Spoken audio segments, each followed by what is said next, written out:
Bismillahirrahmanirrahim. Assalamualaikum warahmatullahi wabarakatuh. Alhamdulillahi rabbil alamin. Wabihi nasta'inu ala umuri dunya waddin. Wassalatu wassalamu ala ashrafil mursalin. وعلى آله وأصحابه أجمعين ومن استنى بسنته إلى يوم الدين فيقول الله جل وعلا يا أيها الذين آمنوا اتقوا الله حق تقاته ولا تموتن إلا وأنتم مسلمون Amma ba'd. Alhamdulillah, di malam hari ini kembali kita melanjutkan telaah kita dari kitab Al-Wasailul Mufidah lil Hayatis Sa'idah, karya Al-Imam As-Sa'di rahimahullahu ta'ala. Pada paragraf yang terakhir, belum mengingatkan kepada kita bahwa semua kebaikan, kata beliau, wal khairu yajlibul khaira. Sebuah kebaikan pasti akan mendatangkan kebaikan. Dan itulah ketentuan Allah Subhanahu wa ta'ala. Wa ma jazaa'ul ihsan illa al-ihsan. Tidaklah balasan untuk kebaikan kecuali kebaikan pula. Wa yadfa'u syarr, kata beliau. Juga kebaikan itu bisa menahan, menghilangkan akan keburukan atau kejelekan.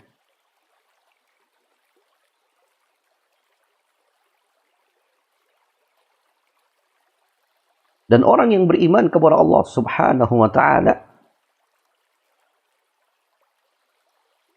Allah berikan tambahan dan merupakan keutamaan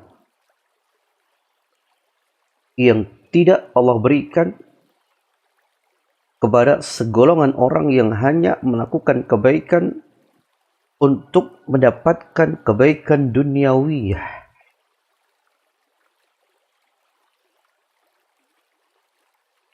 Dikarenakan orang mukmin, mereka mengharapkan wa annal mu'mina al-muhtasiba yu'tihi Allahu ajran 'azima. Orang yang beriman kepada Allah Subhanahu wa ta'ala, harapannya, dan itu merupakan puncak harapan,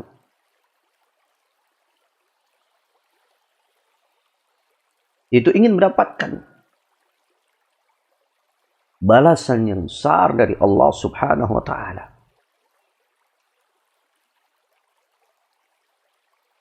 Subhanallah, ingin mendapatkan balasan yang besar dari Allah Subhanahu wa ta'ala. Ingat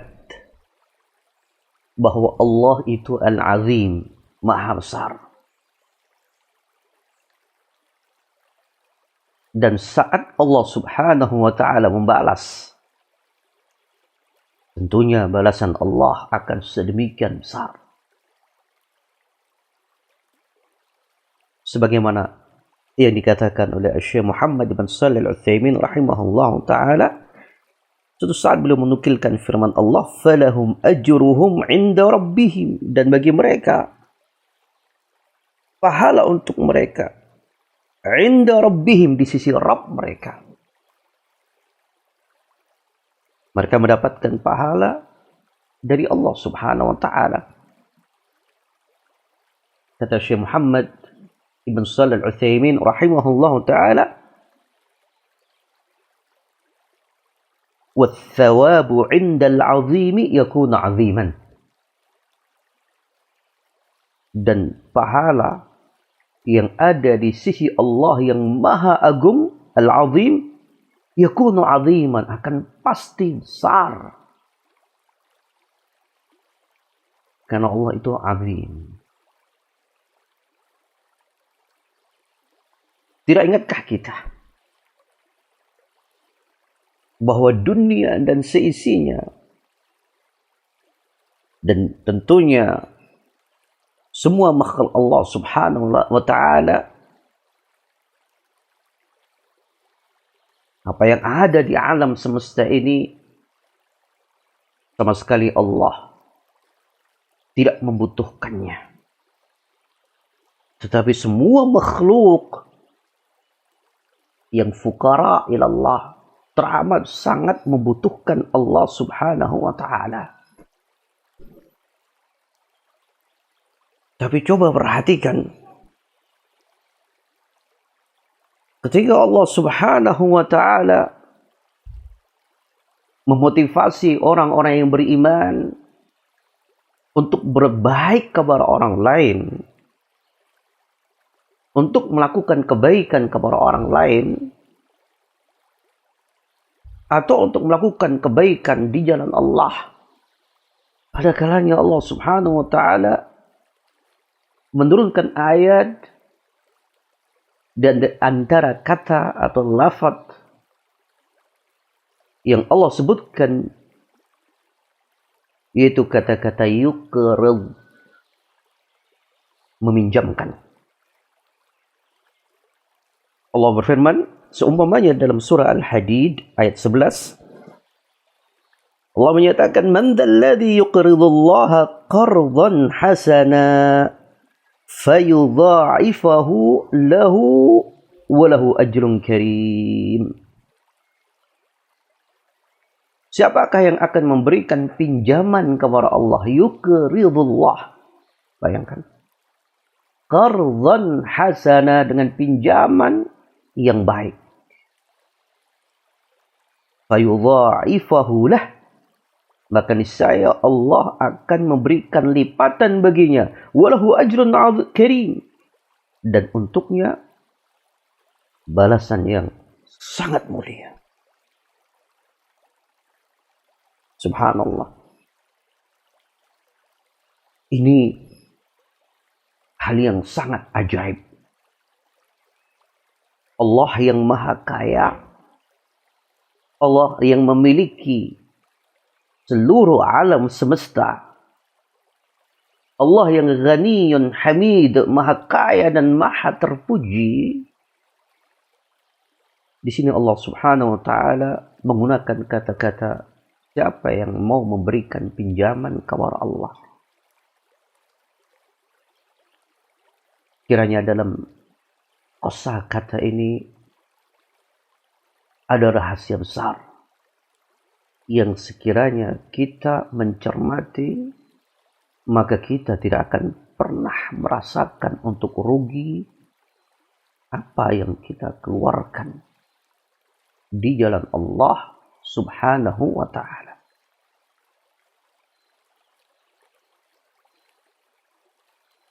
Al-Imam As-Sa'di mengomentari ayat ini di dalam tafsirnya, kata beliau, hadza min karamillahi ta'ala. Ini menunjukkan kemurahan Allah Subhanahu wa ta'ala. Pemurahnya Allah Subhanahu wa ta'ala. Haitsu sammahu qardan, yang mana Allah memberikan nama pinjaman kepada orang yang akan mengeluarkan hartanya di jalan Allah. Dalam keadaan wal malu malu, seluruh harta ini adalah milik Allah Subhanahu wa taala. Dan kita bahkan para hamba ini wala abdu abduh. Kita ini para hamba yang hakikatnya hamba Allah, milik Allah. Tetapi Allah di sini memberikan janji dengan lipatan yang akan Allah gantikan untuknya. Maka di sini rahasianya ada motivasi yang demikian besar dari Allah Subhanahu wa taala bahwa tidak akan merugi sama sekali ketika orang melepaskan hartanya di jalan Allah.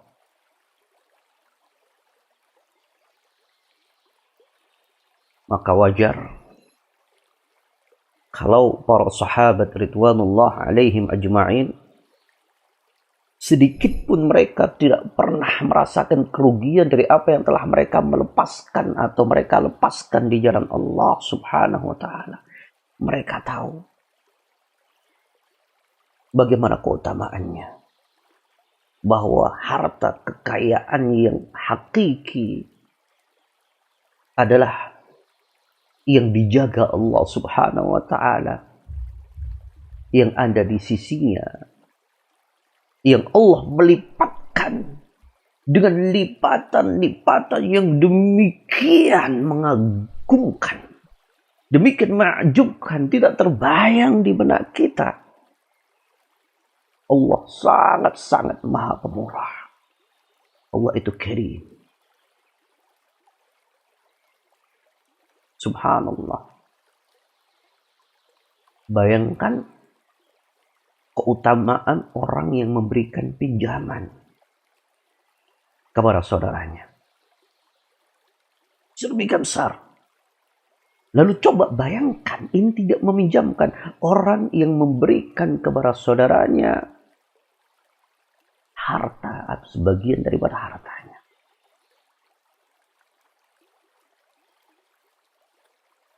Tentunya akan sangat mulia di sisi Allah Subhanahu wa taala. Makanya wajar dikatakan sedekah. Kata Al-Imam Muhammad bin Shalih Al-Utsaimin, karena pada interaksi harta itu akan nampak terpilahkan mana yang memiliki sidqul iman, kejujuran daripada keimanan, akan terpilahkan. Tetapi memang subhanallah, ini yang terasa amat berat dalam kehidupan. Melepaskan harta yang secara hitungan matematika itu berkurang harta kita. Hitungan finansialnya itu berkurang. Maka di sana letak pembuktian bahwa kita sebagai orang yang beriman, sidqul iman akan nampak terpilahkan saat dia berinteraksi dengan harta yang Allah anugerahkan. Maukah kembali dia meminjamkan kepada Allah Subhanahu wa taala? Tidak merugi tentunya orang yang memberikan hartanya kepada Allah. Bukankah pada pertemuan sebelum ini telah kita ingatkan bagaimana bentuk perniagaan yang sangat-sangat besar di sisi Allah. Saat Al-Imam Ibnu Qayyim mengingatkan, dengan kita melihat siapa kiranya pembelinya, dengan apa yang membeli ini akan membeli barang perniagaan. Saat yang membeli Allah, cukuplah menunjukkan betapa dahsyatnya akan perniagaan itu.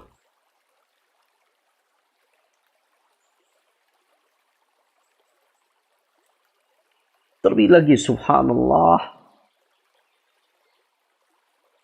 orang-orang yang melakukan kebaikan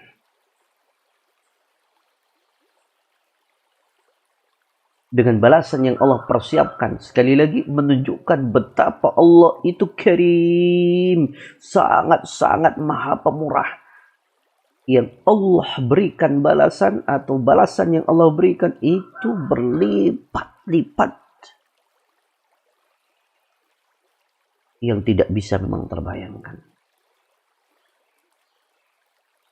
Tidak ingatkah kita sabda Nabi sallallahu alaihi wasallam, "Raka'at al-fajri khairun minad dunya wa ma fiha." 2 rakaat sebelum salat fajar itu lebih baik, lebih istimewa, khair ini di sisi Allah, yang kelak tentunya akan Allah anugerahkan kepada hambanya, menunjukkan benar-benar jauh lebih mahal daripada dunia dan seisinya. Subhanallah.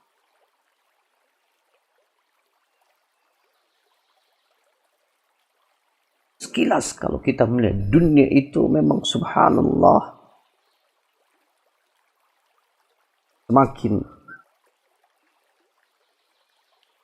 kita membandingkan dengan ciptaan-ciptaan yang ada, maka laksana bumi itu bagikan debu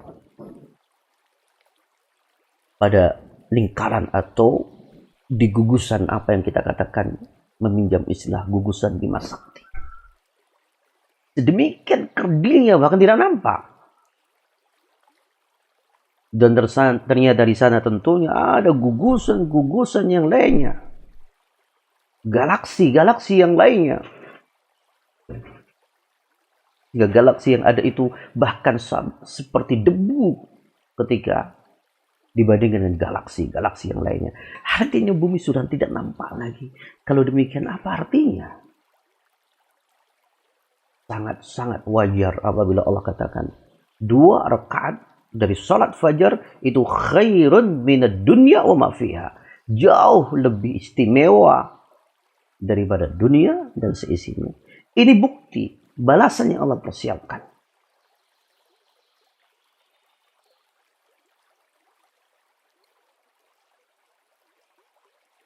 Makanya subhanallah, motivasi yang datang dari Allah dan Rasulnya itu sebenarnya benar-benar lebih menggugah semangat kita. Karena terarah. Dengannya dia akan mendapatkan kebaikan yang pasti. Bahkan kebaikan itu kebaikan duniawiyah dan kebaikan ukhrawiyah.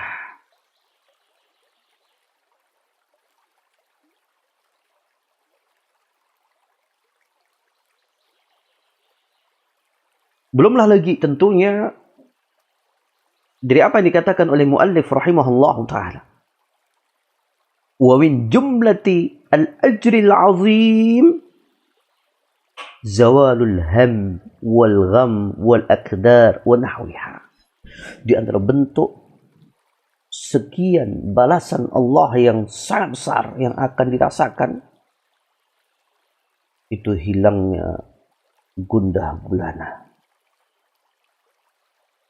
hilangnya kekalutan, hilangnya goncangan-goncangan jiwa.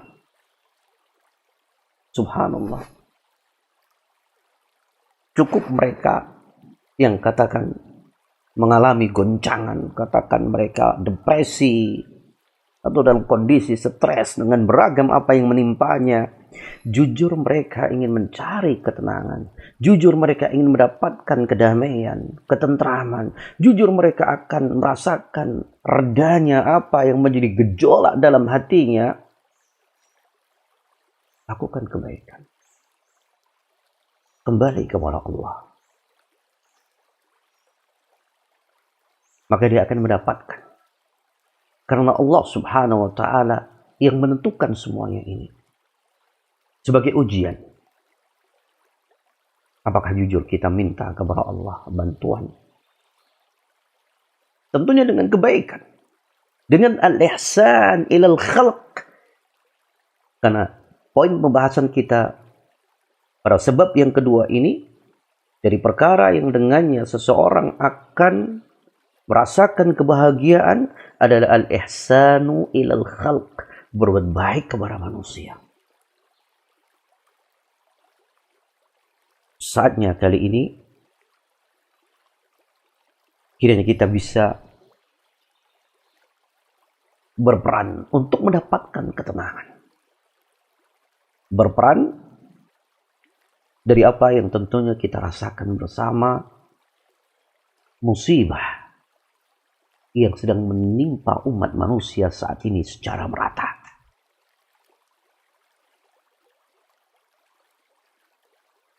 Bagaimana yang kemarin kita ingatkan, seorang muslim berupaya untuk menjadikan apa yang ada sebagai ladang pahala. Pada poin yang pertama, untuk kita mendapatkan kebahagiaan. Dan pada poin yang kedua ini, di antara ladang pahala yang akan benar-benar berpengaruh secara kejiwaan adalah al-ihsanu ilal khalq. Coba perhatikan saat ini, bagaimana semakin banyak yang teruji saudara-saudara kita, baik itu tetangga kita atau mungkin karib kerabat kita, keluarga kita, tetangga kita, yang jauh ataupun yang dekat. Bagaimana dalam keadaan sangat membutuhkan bantuan dari para saudaranya yang lainnya yang memiliki kelapangan. Apakah kita bisa membuktikan apa yang ada ini akan melatih kita menjadi orang yang penyayang? Dan bahkan alangkah indahnya sebuah ucapan bahwa ketika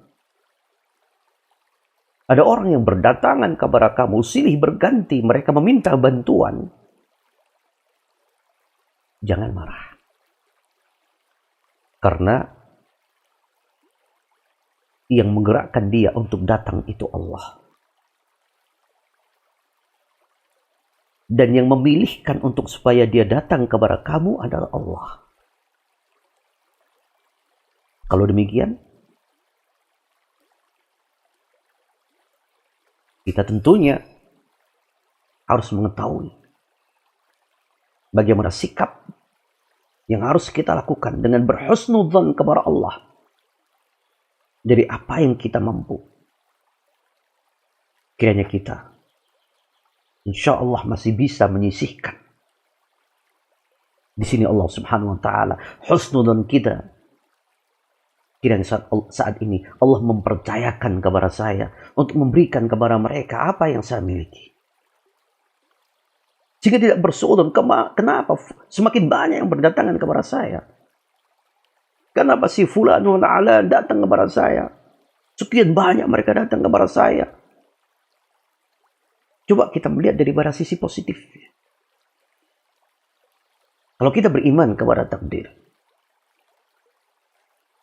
yang tentunya keimanan kepada takdir bagi ahlu sunnah itu akan memotivasi semangat untuk beramal.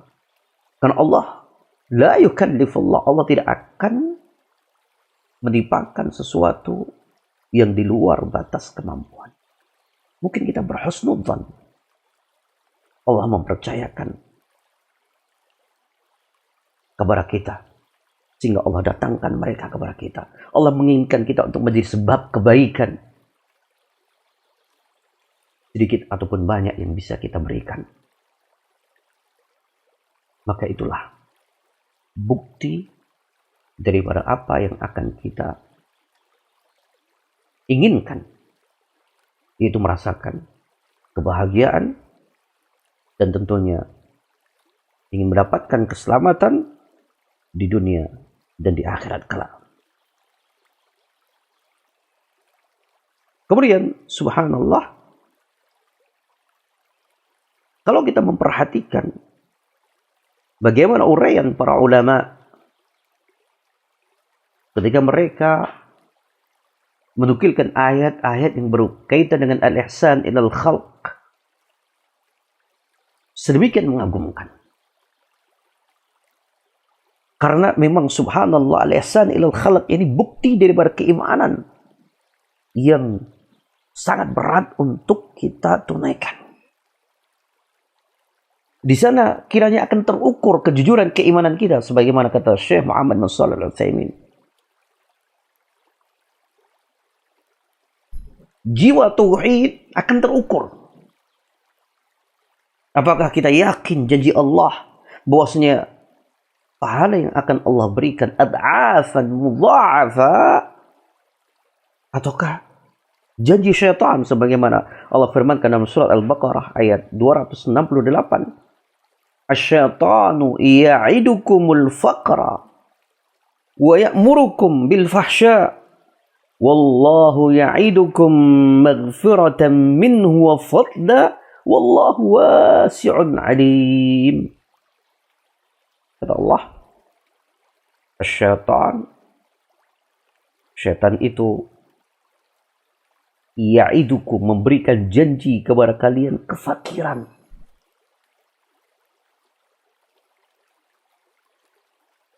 memunculkan rasa kekhawatiran kepada kita untuk kita akan tidak hanya berkurang hartanya, tapi kita bisa bangkrut, bisa habis hartanya, bisa fakir saat kita mengeluarkan harta di jalan Allah. Itu pasti akan terjadi hitung-hitungan saat kita akan mengeluarkan harta. Itu pasti.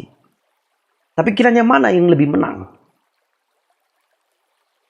Apakah janji Allah yang telah kita baca, atau janji syaitan yang telah Allah peringatkan dan Allah kabarkan? Itu pasti. Oleh sebab itu Nabi Shallallahu Alaihi Wasallam itu senantiasa di antara penggalan doa yang dibaca adalah Nabi berlindung dari kebakhilan. Itu yang senantiasa yang dibaca oleh Nabi Shallallahu Alaihi Wasallam.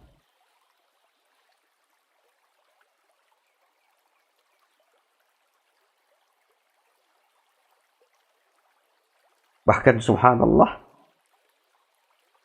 kebakhilan ini identik dengan sifat al-jubn, yaitu penakut, atau mohon maaf meminjam istilah yang mungkin agak keras, yaitu pecundang.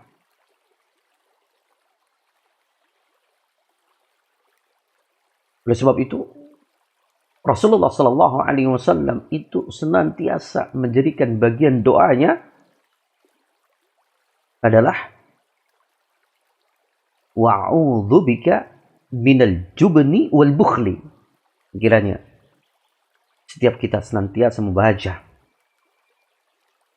akan penggalan doa ini.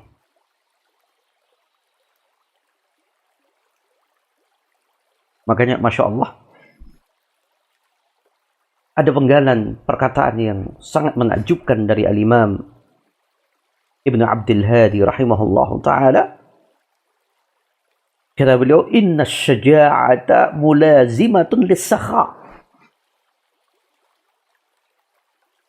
Karakter pemberani itu selalu berkaitan erat dengan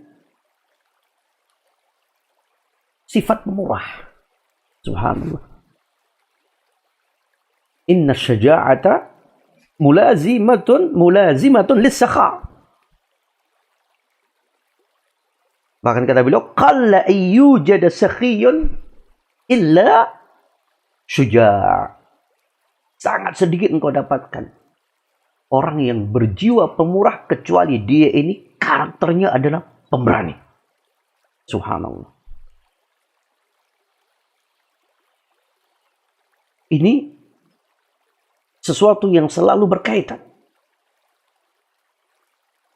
Dan itulah yang memang diajarkan oleh Nabi Sallallahu Alaihi Wasallam. Bahkan bagaimana sampai orang Badui itu mensifati Nabi Sallallahu Alaihi Wasallam, melihat sedemikian murahnya Nabi Sallallahu Alaihi Wasallam. Bahkan kata orang-orang Badui, berimanlah kalian kepada sosok yang la yakhshal faqra ala nafsih, kepada orang yang tidak pernah mengkhawatirkan kefakiran pada dirinya. La yakhshal faqra ala nafsih, tidak pernah mengkhawatirkan. Kalau dalam bahasa kita, tidak pernah memikirkan. Dalam bahasa sederhana yang sering kita dengarkan, nggak pernah terbersit untuk bagaimana besok makan. Karena yakin Allah itu maha pemurah. Apalagi ketika seorang itu berjiwa pemurah. Orang yang menggelontorkan hartanya, mengeluarkan hartanya, dia berani berarti menghadapi kehidupan. Orang yang berani menghadapi kehidupan. Bukan penakut. Tetapi orang yang benar-benar berjiwa pemberani.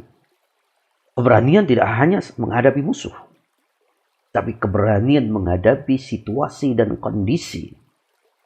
Tetapi ingat, ketika dia mulai karena Allah dan di jalan Allah, maka Allah pun akan memberikan pertolongan baginya. Setelah Allah melihat apa yang ada, dan Allah Maha tahu tentunya, in tansurullaha yansurkum. Saat mereka menolong agama Allah, saat kalian menolong agama Allah, Allah pun akan menolong kalian. Allah tidak akan menyia-nyiakan. Allah tidak akan mungkin tidak memperhatikan seseorang yang memperhatikan perintah Allah. Jiwa keberanian tauhid seperti ini yang mengakar di hati para sahabat. Yang menggerakkan ini semuanya apa? Tauhid. Keberanian itu bukan sekedar tentunya menghadapi musuh. Berani untuk berkelahi. Tetapi keberanian adalah keberanian untuk menghadapi kondisi apapun yang akan terjadi. Dan tentunya dengan berjiwa sakha, dengan berjiwa pemurah. Indahnya apa yang dikatakan oleh Imam Ibnu Abdul Hadi, seorang pemberani pasti berjiwa pemurah. Dan orang yang berjiwa pemurah, dialah orang yang berani. Semoga Allah Subhanahu wa Ta'ala memudahkan kita untuk menjadi hambanya yang sakhiyun karim. Dan semoga Allah Subhanahu wa Ta'ala memberikan sifat-sifat yang mulia kepada kita. Dengannya kita menggapai kemuliaan yang hakiki, kebahagiaan yang hakiki. Dan tentunya semoga dengannya Allah Subhanahu wa Ta'ala memberikan keridhaan kepada kita. Semoga ada manfaatnya. Kurang lebihnya mohon maaf. Aqulu qouli hadza wa astaghfirullah li wa lakum wa nafa'ni wa iyyakum bima fihi minal ayati wa dzikril hakim. Subhanakallahumma wa bihamdika asyhadu an la ilaha illa anta astaghfiruka wa atubu ilaik. Assalamualaikum warahmatullahi wabarakatuh.